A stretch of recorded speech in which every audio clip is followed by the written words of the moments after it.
gracias a todas y todos.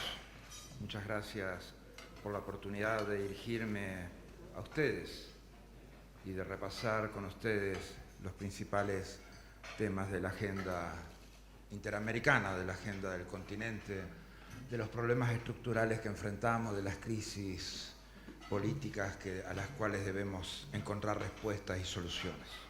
Gracias por las palabras del señor Daniel Funes de Rioja y su presentación. Gracias también a Eduardo Maquián por sus palabras absolutamente generosas y por aceptar el compromiso de liderar el sector privado en el marco interamericano.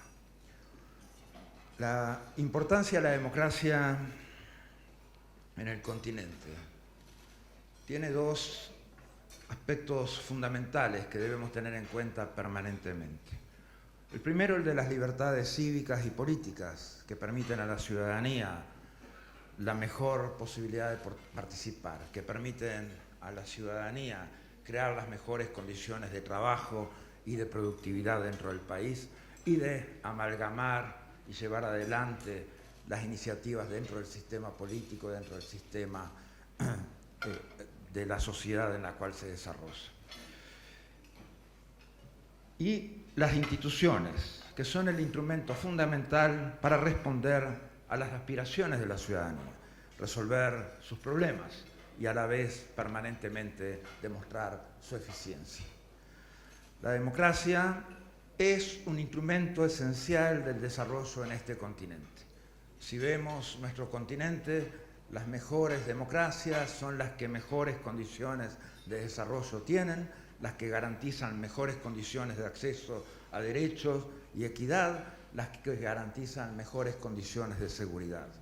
Cuanto mejor funciona la democracia, mejores instrumentos tiene la ciudadanía para responder, mejor la representatividad de los intereses y mejor incluso la salud de la gente, como veía en un gráfico que me mostraron hace poco, una presentación, en las cuales gobierno y salud, increíblemente, donde funcionan mejor las democracias, hay menores problemas cardíacos e incluso menores accidentes de tránsito, simplemente porque los intereses están mejor representados y porque las condiciones en las cuales funciona la sociedad le dan mejores posibilidades de respuesta a los ciudadanos. Nuestro continente tiene países con problemas institucionales respecto a los cuales vamos a hablar. Crisis políticas, porque un par de procesos de deterioro de la democracia han tenido esa impronta cuando se iniciaron los procesos de reversión, de reinstitucionalización, de redemocratización de los países. Se generaron las condiciones de crisis actuales. Venezuela es el ejemplo más extremo de eso. No eran posibles esos problemas ser resueltos sin experimentar las crisis, pero además nos muestra Venezuela cómo la disfuncionalidad del Estado, como un sistema sin contrapesos, como un sistema donde no están representados los intereses de la sociedad, pueden afectar todas las variables sociales del país, incluidas las necesidades más bajas y las necesidades más básicas, aquellos derechos económicos, sociales, que a veces se traducen simplemente en la necesidad de comida, en la necesidad de medicinas, en la necesidad imperiosa de un tratamiento médico.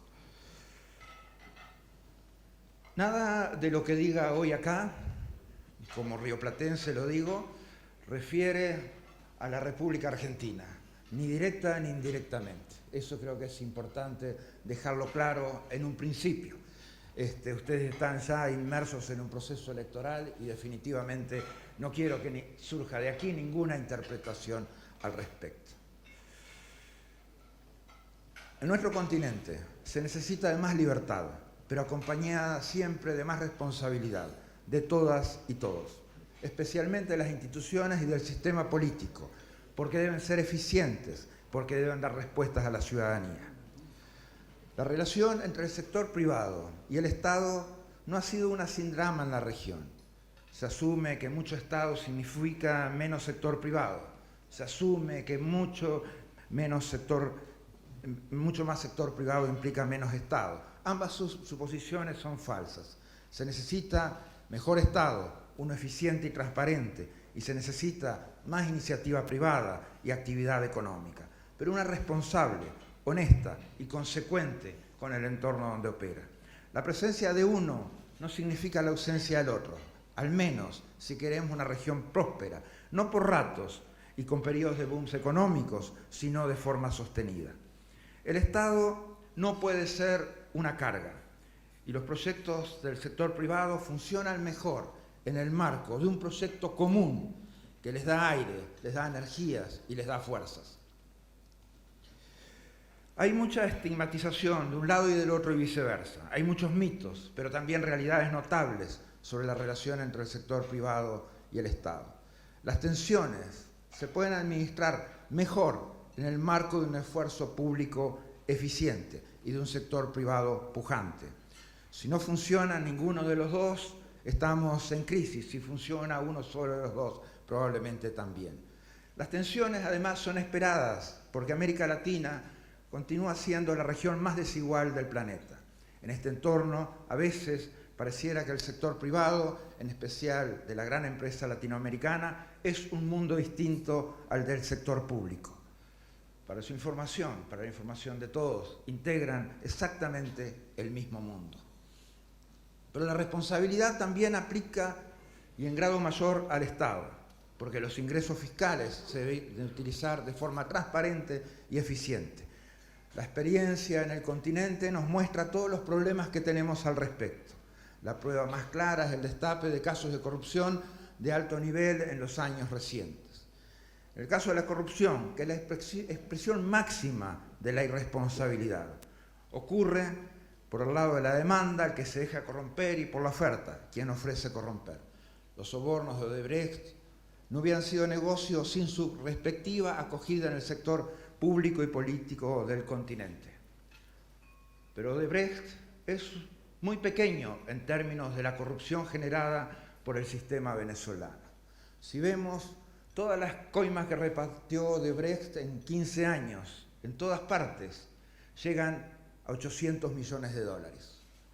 PDVSA, un solo caso de corrupción, el de Andrade Gorrín, que se investiga en la ciudad de Miami, en Florida, son 1.100 millones de dólares. Un solo negocio de PDVSA sobrepasa toda la corrupción de Odebrecht de 15 años. Eso es para que tengan una idea de las dinámicas en las que se sumergió al país, con un despropósito absoluto, con un descaro absoluto a la hora de llevarse los bienes públicos.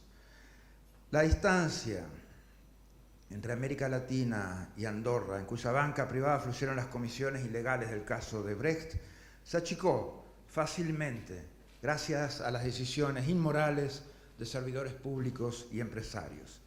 Por mucho que se invierta en depurar las instituciones políticas y se incremente por la vía legal las sanciones para quienes se aprovechan de su posición en el poder, si el sentido de responsabilidad no existe en los políticos, funcionarios públicos y entidades privadas, de poco servirán las medidas de lucha contra la corrupción. Y Andorra, figurativamente, seguirá estando muy cerca. La culpa, los malos, los enemigos, son la desigualdad, son la pobreza persistente, son la falta de derechos, la exclusión social, los discursos de odio que no dejan avanzar políticas públicas constructivas. Lo malo es la falta de libertad económica, sí, pero también la falta de libertad de pensamiento y de expresión, la libertad de la necesidad, la libertad del miedo y de la libertad del hambre. En muchos casos, las imperfecciones de la democracia. Cuando la democracia se deteriora y se erosiona, ya no hay respuesta para los intereses reales. Los intereses de una dictadura como la venezolana están absolutamente desconectados de la realidad de la gente, del sufrir de la gente. La dictadura venezolana es una dictadura que decimos de costo político cero. No tiene costo político tener presos políticos, no tiene costo político torturarlos. No tiene costo político que se muera la gente de hambre. No tiene costo político 280.000 niños en estado de nutrición. No tiene costo político la gente muriendo en los hospitales por falta de medicina, por falta de tratamiento médico o por falta de luz y de agua. No tiene costo político la comisión de crímenes de lesa humanidad por parte de la dictadura. Se lo hemos tenido que poner desde afuera, pero todavía sigue con esa lógica de que no se hace responsable de absolutamente nada. No se hace responsable de su gente muriendo por falta de diálisis o de insulina o de un tratamiento oncológico. No se hace responsable absolutamente de los casos de torturados que mueren en el SEBIN o en el DGCIM. Definitivamente, esa es lo peor forma de desconexión que puede haber entre una dictadura y su propia gente y las necesidades de su gente. No se puede aspirar a tener un país y un continente más competitivo, próspero y equitativo, de forma sostenible en el tiempo, si no entendemos que el gobierno y el sector privado funcionan en un contexto de mucha pobreza y desigualdad, un contexto en el cual millones no gozan de derechos. Todos debemos saber que no actuamos en el vacío y que, por lo tanto, debemos tener la obligación moral de reducir la pobreza y la marginación social. Y existe un business case para hacerlo. Entre más inclusión social, económica y política para más personas, mejor y más fácil el trabajo de gobierno y mejor el negocio para las empresas. Lo que vemos hoy en Venezuela de cooptación de las instituciones, del sistema político y económico por pocos, que es una forma la más determinante, la más grosera de exclusión, es conducente a la inestabilidad, a la confrontación violenta y la violación de los derechos humanos básicos. En la región hay muchos problemas de mayor y menor grado. Tenemos que enfrentar esos problemas, tenemos que dar respuesta a esos problemas desde toda la comunidad internacional, desde toda la comunidad interamericana. Si la situación no cambia en Venezuela, es decir, si Maduro sigue en el poder, ese es un costo que tendrán que pagar todos los países de la región, como lo están pagando ya. La absorción de la exportación de la crisis por parte de Venezuela. 4 millones, por lo menos, de personas que en estados paupérrimos, en estado de deterioro físico, enfermos, transmitiendo enfermedades que estaban desde hace décadas erradicadas en el continente. Han vuelto en función, en esta dinámica, en esta lógica del gobierno bolivariano, del régimen bolivariano, de exportar esta crisis. Si Maduro sigue en el poder, solamente podemos esperar más de lo mismo. No podemos esperar soluciones, porque las soluciones ni siquiera en los temas más básicos han sido implementadas. Y puede ser en las proyecciones que para 2020 la cifra de migrantes venezolanos pueda llegar a los 7 millones. Esta crisis afecta a todos los países de la región, con muchísima presión sobre los servicios de seguridad, de salud, de educación de todos los países. La crisis humanitaria de Venezuela, de alguna manera, tiene esta cara de la corrupción a la que hacíamos referencia. Una corrupción descarada, que ha sido la peor sanción que ha recibido el país. Si uno ve en el estimado menor que hay de cuánto dinero venezolano, del pueblo venezolano, ha sido hurtado por este régimen, es por lo menos un plan Marshall en moneda actualizada. Se robaron un plan Marshall entero. Imagínense lo que serían esos recursos para dar solución a los problemas básicos que enfrenta Venezuela, para no seguir exportando esta crisis económica, financiera, humanitaria, social.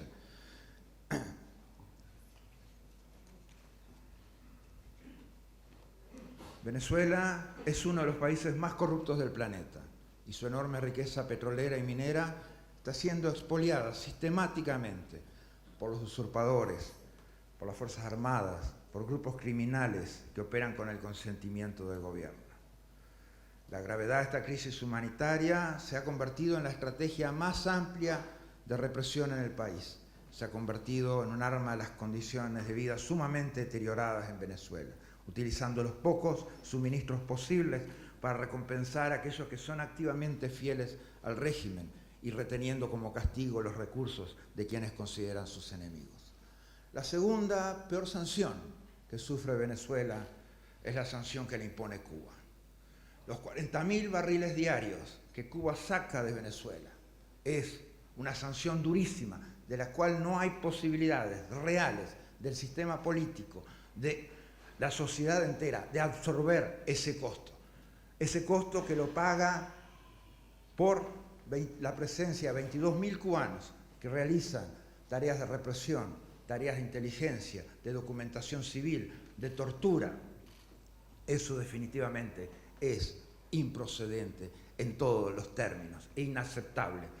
Una penetración militar, una penetración armada que empezó gradualmente hace un poco más de una década y se agravó durante este periodo de Nicolás Maduro. El régimen venezolano es responsable de esta crisis generada por la corrupción de todas las esferas del gobierno.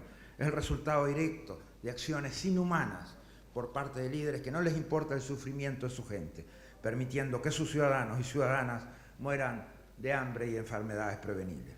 Cuando la corrupción llega a extremos de debilitamiento de un país y de un pueblo entero, las garantías del derecho, las garantías del Estado de Derecho democrático han desaparecido por completo. Estamos frente a una situación de crímenes de lesa humanidad, la cual no podemos permitir que quede impune. Debemos actuar con energía y perseguir a los criminales del gobierno y sus testaferros y recuperar todas las ganancias ilícitas que han escondido a través del mundo para el beneficio y la reconstrucción que amerita el pueblo venezolano.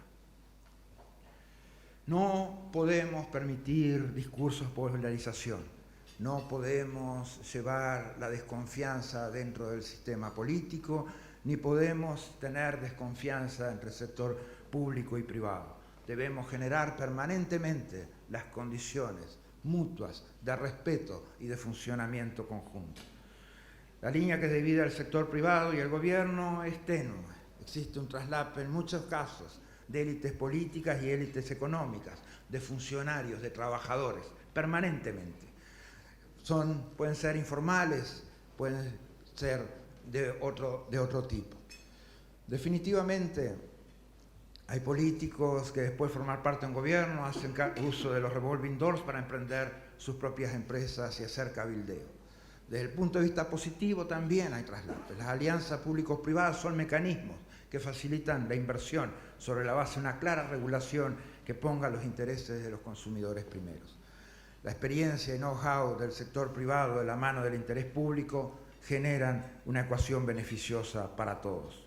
En el enfoque, los estigmas, las tensiones, los resentimientos y las diferencias han tenido siempre costos de oportunidad. El costo de oportunidad hace menos probable la unidad y hace más difícil la alineación en favor de los derechos y de las responsabilidades sociales. Nuestra región cuenta definitivamente con mucho potencial, con una población sufrida pero persistente y resiliente, dotada de enormes recursos naturales y conectada al mundo más que nunca. El camino hacia adelante es uno de trabajo en conjunto, guiado por principios y derechos. La libertad económica es una, sí, pero hay otras libertades que no podemos olvidar y negar. Avanzar en materia de derechos sociales no significa que hay que sacrificar la libertad económica. Todos los derechos se refuerzan mutuamente. La posición en defensa de los principios democráticos y derechos humanos, del pensamiento libertario, aplica para todos los ámbitos de la vida de las personas, no solo el económico. Para lograr avanzar en un sentido de unidad y sobre la base de principios, hay al menos dos condiciones que se deben cumplir. Primero, que los gobiernos sean democráticos y segundo, que el sector privado actúe responsablemente. La combinación del gobierno antidemocrático con irresponsabilidad ya ha habido y hay ejemplos en nuestra región que han sido fatales. Las Américas siguen siendo la región que tiene el grupo de democracias más grande del mundo, a excepción de Cuba y Venezuela, y las crisis políticas en Nicaragua. Es un hemisferio de casi 1.000 millones de habitantes que viven bajo sistemas democráticos. Con todos sus defectos, la democracia es por lejos el mejor sistema de gobierno que conocemos. Es el único sistema político donde hay respeto a las libertades y los derechos fundamentales y en el que podemos ser libres y dignos a la vez. Todos somos responsables del desarrollo económico y social de nuestra región. Cada quien debe aportar lo suyo. Nos toca vivir en estos nuevos tiempos, determinados por acelerados cambios de la revolución tecnológica que generan incertidumbres sobre el futuro. Más de la mitad de los niños que ingresan a la escuela primaria hoy trabajarán en empleos completamente nuevos que hoy no existen. Las redes sociales y los gigantes de la tecnología acaparan en gran parte el espacio de la interacción humana. Y la inteligencia artificial y tecnologías emergentes modifican las cadenas de valor y patrones de comercio global. Son muchos cambios. Lo que permanece constante son los principios, los valores. Es la democracia, son las libertades y los derechos.